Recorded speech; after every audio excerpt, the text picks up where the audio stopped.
Hello everybody, I'm Dord. Again, I did not expect to make this video. I have like a long list of albums I want to review. I didn't write any notes for this one. I just kind of like have this album here. I've heard this album a lot. I know this album a lot, so I can just go off and off and off about it without even needing to write down even notes. So, the album I'm going to be reviewing is the album Twin Fantasy by Car Seat Headrest. Now, your question may be, which version am I reviewing? I'm probably going to give a rating for the face-to-face version. I'm not too familiar with the mirror-to-mirror version, and also I think face-to-face is probably better. So, this album is 10 songs and 76 minutes, I believe. The face-to-face version. The mirror-to-mirror version is just over an hour. Oh, 71 minutes, my bad. The album, lyrically, is more so of a concept album than Monomania. It's about, like, Will Toledo having a relationship with this individual and pretty much fantasizing about an idealized version of this relationship in his head, and it's, like, fucking up his relationship because it's idealized and it's only in his head. It's not actually a relationship that's happening, and it's just ruining his relationship from the inside out, and as Monomania proved, it really did destroy the relationship. And that's expressed really well, especially in the two monologues on this album, especially on, well, I think the Nervous Young Inhuman monologue on the original expresses that belief a little better. And then there's the monologue on Twin Fantasy, Those Boys, which really does prove that point. So this has some of the most popular Car Seat Headrest songs on it, like Beach Life and Death, like Sober to Death, like Bodies, like Cute Thing, like Famous Prophets. Did I say Nervous Young Inhumans?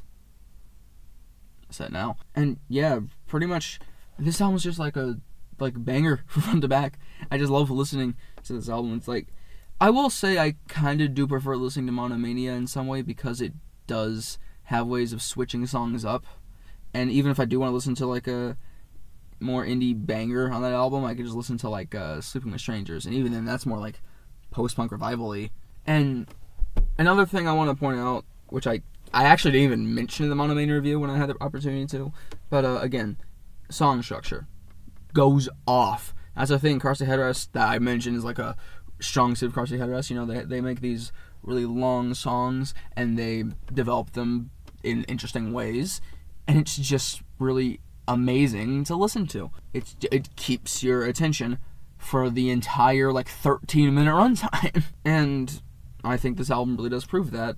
Maybe a bit more than Monomania because it has longer songs on it. Yeah, again, it starts with My Boy, definitely an opening track, goes straight into the second longest song on the album, which is an interesting decision, but I think an ultimately really good decision. And then To Stop Smoking, which I think could have just been the outro of Beach Life and Death.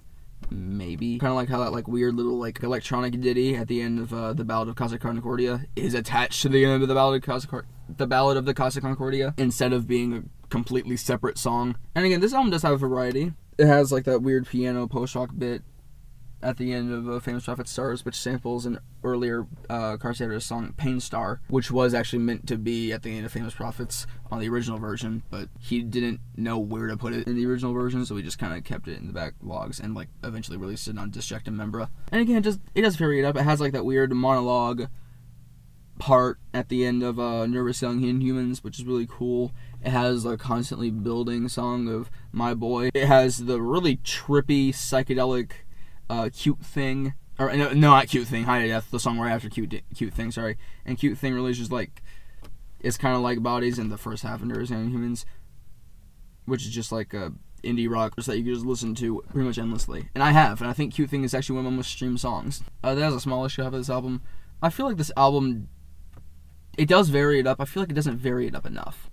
Sober to Death kind of switches up, but it's just kind of like folkier. And honestly, it still has electric guitars on that. It would be switched up even more if it actually was like the Powderfinger performances. I think it switches up like has the psychedelic High to Death, like has that post rock like last 12-13 minutes of the album with the reprise of Pain Star, and also Twin Fantasy, Those Boys. That song is really insane, like song structure wise to pin down. It is nuts. Sometimes on this album, sometimes the originals are better.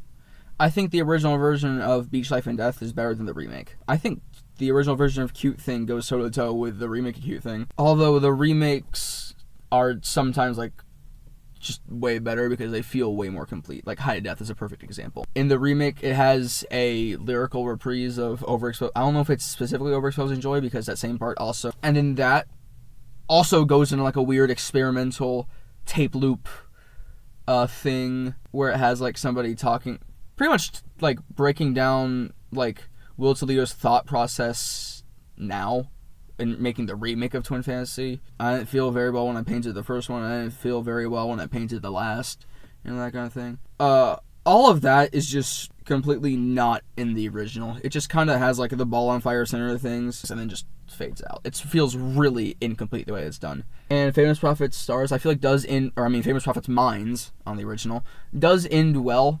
I feel like that part does feel like an ending, and I just think it's more well made. The fact that it does have the extra 6 minutes in the reprise of Pain Star, has the vocal chop ups of My Boy Twin Fantasy, the first song on this album, the original song on this album, fuck me, including those lyrics, which are very optimistic, I guess, in hopes that the album, that like Will Toledo's thought process of how he interprets his relationship won't fuck up the relationship, and it does. And it definitely, and I think it's shown that the one phrase that isn't chopped up from that is lyric "We won't be alone." I think Twin Fantasy Face to Face is a really good album. I just think there's some moments that, like on the original, that are a little better. I think it's generally, well, of course it's produced better. The first one's produced on a fucking laptop. Generally speaking, I think it's a really good album, and it has some of their most popular songs like Bodies, like Never Sung Inhumans, like Beach Life and Death, and that's really interesting. And it's also, again, it's also a really interesting way of like doubling down on I don't know, I feel like the way Teens of Style did it is an interesting way of doing that, and I think it's good enough as is. And then they go on to Teens of Denial, which is a proper studio album with more songs, new songs on it, and then it doubles down on going backwards. And then Madlow happens. It goes for. It's a really strange way that's done. I don't know if I've said all I need to say about this album, but I've been talking for 15 minutes. It's short. To be fair, I didn't write anything else down. So rating. Almost forgot something. You idiot. I think Twin Fantasy Face to Face by Car Seat Headrest gets like an 8.8 out of 10, maybe a 9 out of 10. No, fucking 9 out of 10. It's a good album. It's a really good album. I just feel like ultimately there's some ways Monomania improves. I can't believe I'm saying that. I feel like such a damn hipster, but like, yeah. I mean, I'm already talking about Car Seat Headrest, so I guess that's hipster enough. But yeah, I just think it's a damn good album. And if you think it's your favorite album, I can see why you think it's the best Car Seat Headrest album. It is the one I started off with, and I love listening to it still. I just think generally it has grown off me the more I got used to lo-fi music, and the more I got used to the lo-fi version of the album. And then like it grew back on me when I started realizing the lo-fi version still also has its flaws. So yeah, that's our third video. So that was damn interesting that I just pumped this out. I could do another one. I still have time. I might as well hurry up the outro then. So that's been Dord. That's been a truly unscripted Dord review. Could you tell? So I'll catch you all in the next video, whenever that is.